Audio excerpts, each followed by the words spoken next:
Good afternoon, everyone. Thanks for joining us for the postgame press conference in the first round of the 2024 NCAA Division I Women's Basketball Championships, hosted at Simon Scott Assembly Hall. A reminder that the open locker room portion for Indiana has begun and will run concurrently with this press conference and close at 4:11 p.m.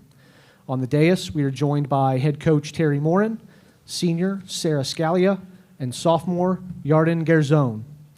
Coach, we'll start with an opening statement, followed by questions for the student athletes, and then questions for Coach. Well, thank you. Just want to start off by always saying thank you to Hoosier Nation for being here this afternoon. It's so great to have the energy that we have in this building, and we're so grateful once again. Congratulations to a very good Fairfield team that had a terrific, unbelievable kind of season. Carly has done a great job, and her staff and those players have done a great job this season, and they've had a very special one. And there's a reason why. They gave us everything we wanted in that first half, as far as from an offensive perspective, with their movement, body movement, ball movement. Their threes that were going down. I thought we made some adjustments in the second half, give our kids credit for being able to make those adjustments in real live action. Offensively, we finally got going. Sara had a special afternoon, but as I said to all of them, they had help. We had balanced scoring. Anytime that you can score almost 90 points, we had 25 assists on 31 makes, which is really, really good.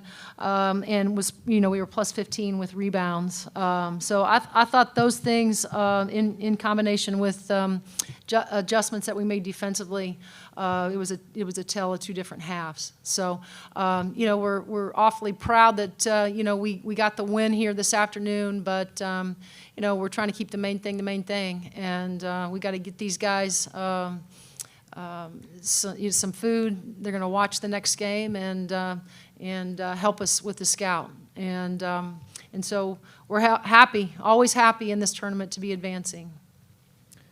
All right, we will take questions for the student athletes. Please raise your hand if you're in the room. State your name and affiliation prior to your question. And if you're joining us on Zoom and have a question, raise your hand, and we'll take questions near the end of the allotted time. Front row on your left, ladies.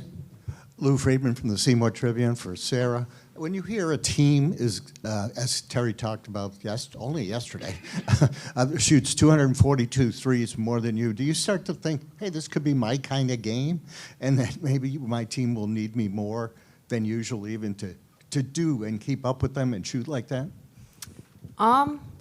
Yeah, I just think I honestly just continue to play my role each game and kind of do the same thing, have the same mindset going into each game as far as just playing my own game, not kind of going off of that. But yeah, like Coach said, they're a very talented team. They can obviously shoot the ball. They cut well off the ball. So it was a good win we had. We'll stay in the left side, second row. Ryan Canfield, Indiana Daily Student. For either of you, Yarden or Sara, how did you guys respond to the halftime message from Coach? I think the biggest thing was just defensively. We kind of had to lock in defensively. We were off to a little bit of a slow start in the first half at times, and I think the biggest thing, we just had to lock in defensively and get out to the shooters. Don't let them get knocked down threes or anything like that. So I think that was the biggest thing, was defense. Yarden, anything to add? I feel like we all know how important is the third quarter for us, so we try to go out and be ourselves, tight our defense, and have a good quarter. All right, we'll go second row on your left or on your right. Jim Coyle, Indiana Sports Beat Radio. Sara, while the stats are across the board great for the team, incredible day for you with 27 points and 5 of 10 from behind the arc, 4 of 4 at the free throw line. What does having a big day like that in the first game of this tournament do for you to get you jump-started? Yeah, it's always good for a shooter to have a good shooting game and kind of go off that. It just brings, more and more confidence. But it also opens it up for other some of my other teammates too when I hit my shots like I do this game. So I think it was definitely a good start to the tournament, good start to the first game for me and our team, and I think it'll open up a little bit more. All right, we'll go front row on your left. Matt Byrne, SI Indiana. For both of you, it seemed like you guys really turned a corner with 4 minutes to go in the first half. So, kind of what was different about those 4 minutes compared to the other 16? Sarah, you want to take that one first? I think we just kind of had to, we were off for 2 weeks as far as playing a competitive game like that. So I think we kind of had to get our feet under ourselves there for a little bit in the first half. And I think that was the biggest thing. And we obviously played really well in the second half. So our second half was really good to us. Yarden, anything to add? I feel like in the halftime we understood what it required for us to do to win this game. You know the feeling from last year, how it's to lose and regret about stuff you did and didn't do. So I think we locked our defense and started to play like us. We'll go far right on the wall. And Coach, to expand on that last question. Question for student athletes first. Oh, sorry about Then that. we'll get to Coach. Ladies, to expand on that, you really clamped down defensively on Brown in the second half. How did you do it? I think just the biggest thing was kind of knowing personnel. We kind of, let some of their players, we kind of let them go to their strengths. So I think the biggest thing was just knowing the personnel and getting out to the shooters and staying in front of them. Yarden, anything to add? No, I agree with Sarah. We'll go middle in the second row. Yeah, Chloe Peterson, Indy Star for Sarah. You seem to have a lot of fire in the third quarter, especially in that three-pointer to put you guys up 16. Just what were you feeling in that moment? Honestly, we needed a run like that, I felt like. I was kind of going back and forth for a lot of the first half, and then we came out hot in the third quarter. So I think, we just needed a run, and it was, we needed Assembly Hall to, kind of get us going a little bit because we have the advantage at home. Anything else for the student athletes? Front row on your left. On that same topic about Assembly Hall, the coach said the building was rocking when you got going, and you seemed very aware of that.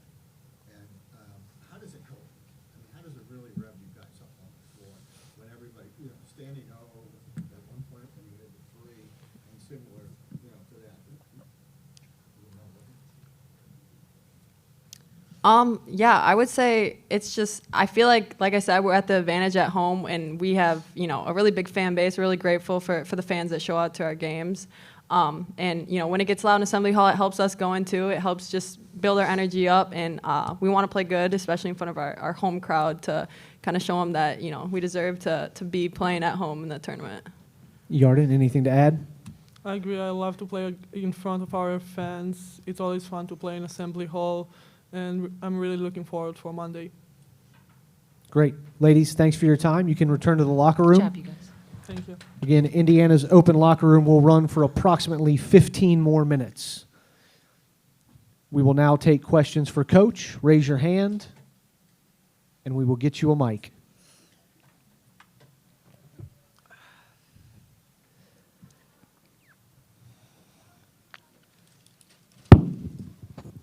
We'll start second row on your right, Coach. Jim Boylan, Indiana Sports Beat Radio. Terry, the pace was torrid in the first half, and I was like, wow, I started counting shots. Is that a pace that you want to keep up? I don't know if that had anything to do with the adjustments that you guys made in the second half, but it was a very torrid pace, but you guys played into that. Is that something that you want to do? Yeah, that's us, Jim. I mean, we want to play fast. I thought it was really good for us. Sarah alluded to it. We haven't played in 2 weeks. I didn't mind the pace. I would have liked to have hit a few more shots, but, I didn't mind the pace. What I did mind was us not getting back better in transition from time to time.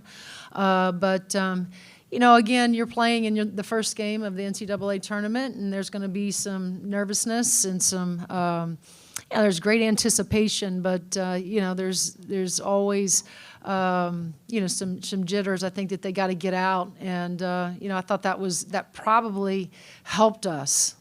Just to get those out early, but to say that we wanted to slow it down, we weren't trying to slow it down. I mean, that's who we've been. A team that wants to play with freedom, but also play with pace. We'll stay on the far right on the wall.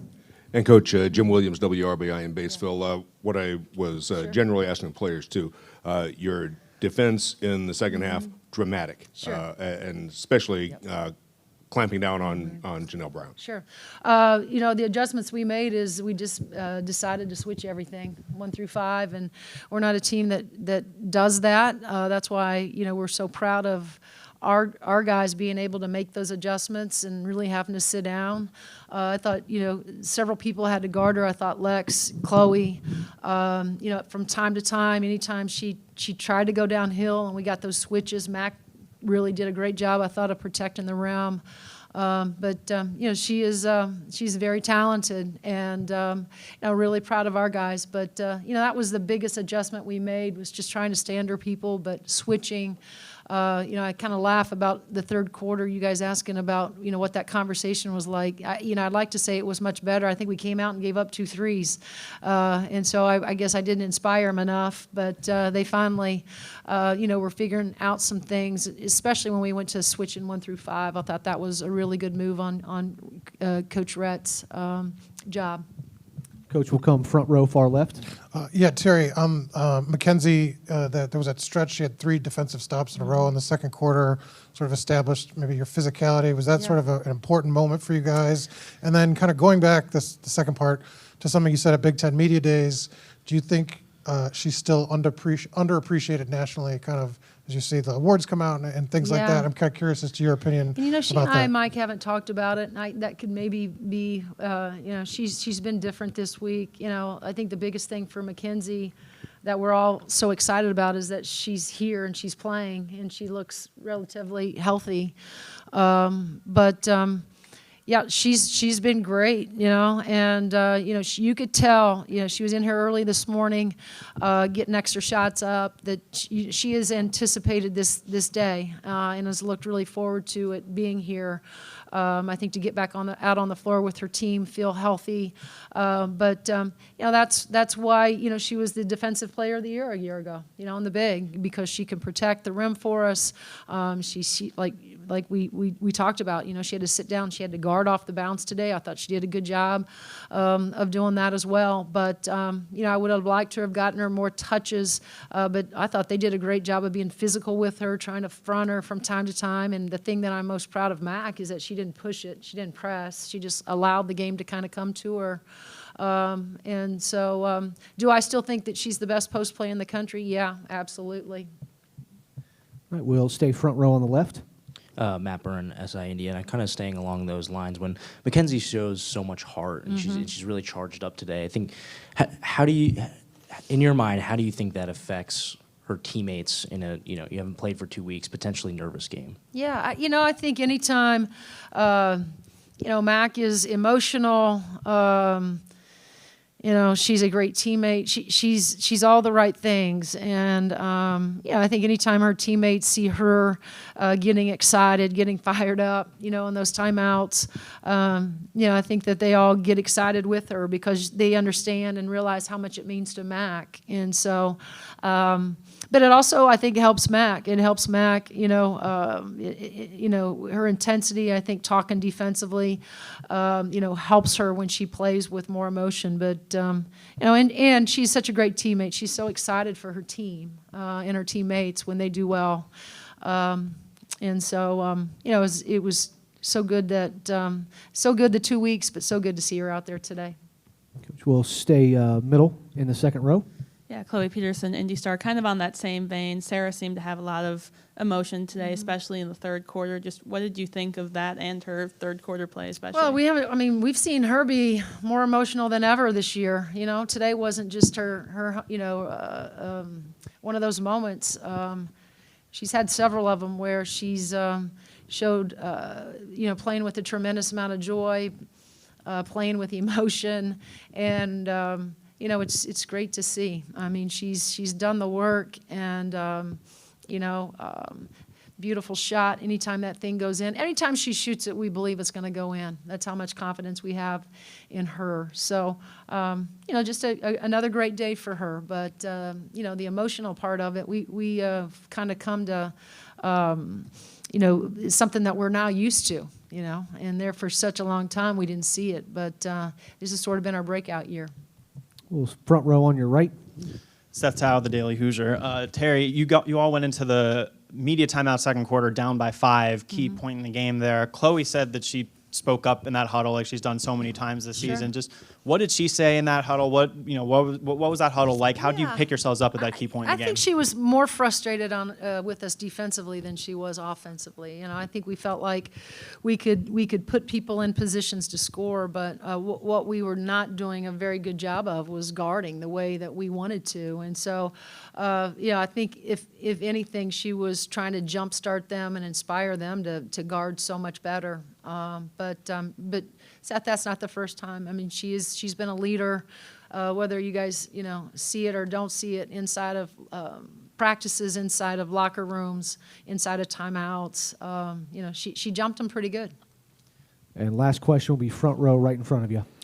Zion Brown, Indy Star. The pace in that first quarter was just way up and down, even a little bit in the second. How did you guys just adjust to dictate the game to play the way you guys wanted to play? Yeah, we didn't really change anything in terms of there were moments where maybe I could probably count them on one hand where I asked them to slow it down a little bit, but again, I thought the pace for us was really good. We hadn't played in 2 weeks, as we continue to say. So us getting up and down the floor, and we haven't really done a whole lot of that in practice. We've done, a lot of some conditioning with the ball, but not really have gotten up and down the floor 5-on-5 like that. Because to be quite honest, I've been really a little bit paranoid, right? That I didn't want to get anybody hurt trying to do that with our practice squad. So we've really stayed in the half court. So going into Monday, I thought a game like this, for the pace, all of it, I thought was really good. And the evidence behind it shows that we're still in pretty good shape. Even taking those days off, what we've done has worked because I thought they looked fresh, but I also thought that they pushed the pace. Great. Coach, Yep, congratulations thank you. on the win. We'll see you Appreciate it. tomorrow.